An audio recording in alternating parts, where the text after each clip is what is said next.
जिस तरह कमान से निकला हुआ तीर लौटकर कभी वापस नहीं आता, ठीक उसी तरह से मुंह से निकले शब्द कभी वापस नहीं आते। शब्द और भाषा हथियार है और कमजोरी भी। सही समय पर सही शब्दों के प्रयोग से इंसान परेशानियों से बच सकता है, लेकिन बिना सोचे समझे बोले गए शब्द इंसान की मुसीबत को बढ़ा देते हैं।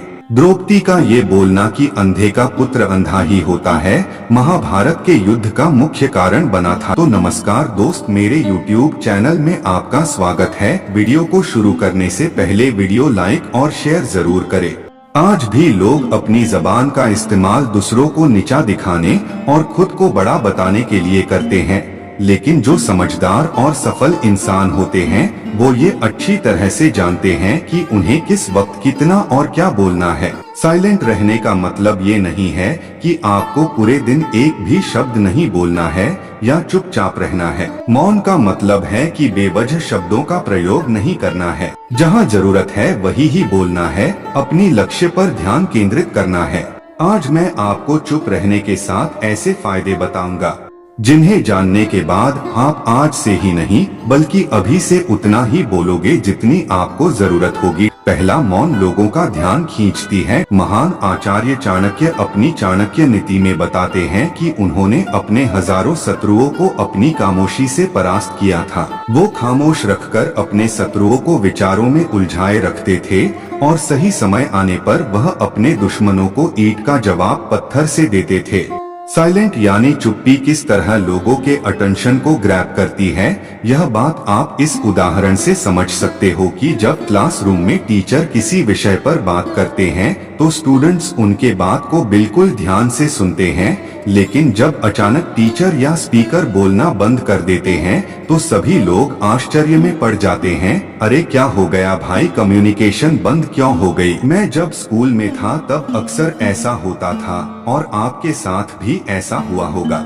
ठीक यही फार्मूला हमारे दैनिक जीवन में भी लागू होता है। जब आप अपने काम से काम रखते हो, दूसरों के मामले में दखल नहीं देते हो, जरूरत हो तभी बोलते हो, तो लोगों का ध्यान आपके ऊपर जाता है।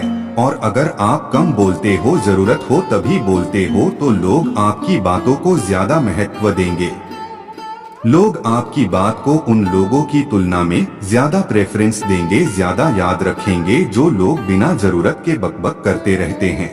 दूसरा, मौन बातचीत में मदद करता है। शांत रहना मोल भाव यानी नेगोशिएट करते वक्त आपकी बहुत ज्यादा हेल्प कर सकता है। बातचीत के दौरान जब आप अचानक चुप हो जाते हो और सामने वाले इंसान को जवाब नहीं देते हो तो ये खामोशी उस दूसरे इंसान को ये सोचने पर मजबूर कर देती है कि आखिर आप क्या सोच रहे हैं। तो फिर इसी चीज का आपको फायदा उठाना है, सामने वाले को ये सोचने दे कि आप क्या सोच रहे हैं।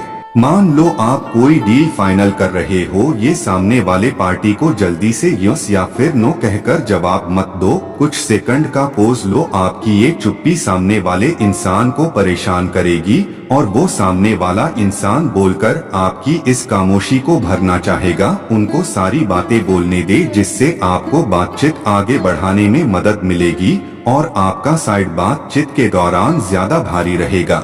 तीसरा, मौन आपको विश्वास बनाने में मदद करता है। अगर आप एक मजबूत रिलेशनशिप बिल्ड करना चाहते हो तो उससे पहले आपको ट्रस्ट यानी विश्वास बिल्ड करना होगा, और विश्वास तभी बिल्ड होगा जब आप सामने वाले इंसान की बातों को ध्यान से सुनोगे, यानी बातचीत के दौरान बोलोगे कम और सुनोगे ज्यादा। ऐसा करने से दूसरे इंसान को लगेगा कि आप एक अच्छे इंसान हो, सामने वाले की बात को अच्छे से सुनते हो, किसी को भी नजरअंदाज नहीं करते हो, और तभी तो वो आपके बातों को अच्छे से सुनेगा और ट्रस्ट बिल्ड होगा।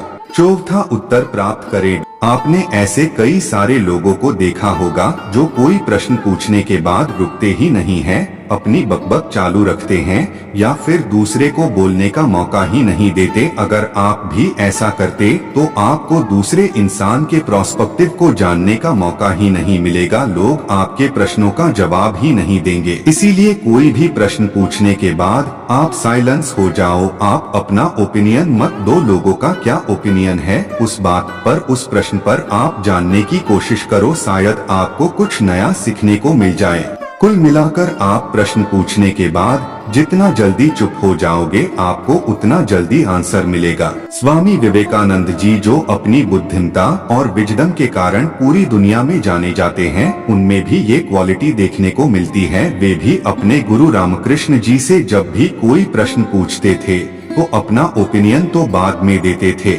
लेकिन पहले प्रश्न पूछने के तुरंत बाद चुप हो जाते थे ताकि उनके गुरुदेव की क्या राय है उस प्रश्न को लेकर, उस बात को लेकर ये जान सके। 5वां नम्र शक्ति। साइलेंस एक शॉर्ट पावर है, मतलब एक ऐसी पावर से है जिसकी मदद से आप सामने वाले से बिना लड़े हरा सकते हैं। इसका सबसे बेहतरीन उदाहरण है महात्मा गांधी जी, जो कि सत्य और अहिंसा के मार्ग पर चले थे और बिना लड़े उन्होंने अंग्रेजों को धूल चटाई थी। महात्मा गांधी जी जानते थे कि अगर हमने अंग्रेजों से लड़ाई की तो हम उनसे कभी नहीं जीत पाएंगे। उन्होंने शॉर्ट पावर का इस्तेमाल किया और अंग्रेजों को हराया। कई बार लड़ने से और झड़ने से प्रॉब्लम सॉल्व नहीं होती, चुप रहने से और शांत हो जाने से प्रॉब्लम सॉल्व हो जाती है। 6वां विचारशील मौन। द क्वाइट बुक के ऑथर सूजन केन अपनी बुक में बताते हैं कि थॉटफुल साइलेंस कई सारी मुसीबतों से बचा सकती है। एक लड़का लैपटॉप खरीदने जा रहा था, तभी उसको रास्ते में वर्षों पुराना एक दोस्त मिलता है जो उसको बोलता है कि तुम जहां लैपटॉप खरीदने जा रहे हो उसी के पास में एक घर है, वहां ये सामान डिलीवर कर देना। वह अपने दोस्त को ना नहीं बोलता है और उसका सामान ले लेता है, लेकिन जहां सामान डिलीवर करना था वो घर उस दुकान से काफी दूर था। उसका बहुत सारा समय बर्बाद हुआ उस आइटम को डिलीवर करने में। बाद में जब वह दुकान पर पहुंचा तो वह दुकान बंद हो चुकी थी। उसे अपने दोस्त के ऊपर बहुत ज्यादा गुस्सा आया। इसीलिए हमें हमेशा हाँ नहीं कहना चाहिए, ना कहने और साइलेंस के पावर को समझना चाहिए। तो दोस्तों, इन सब बातों से आप ये समझ चुके होंगे कि साइलेंस में बहुत ज्यादा पावर है।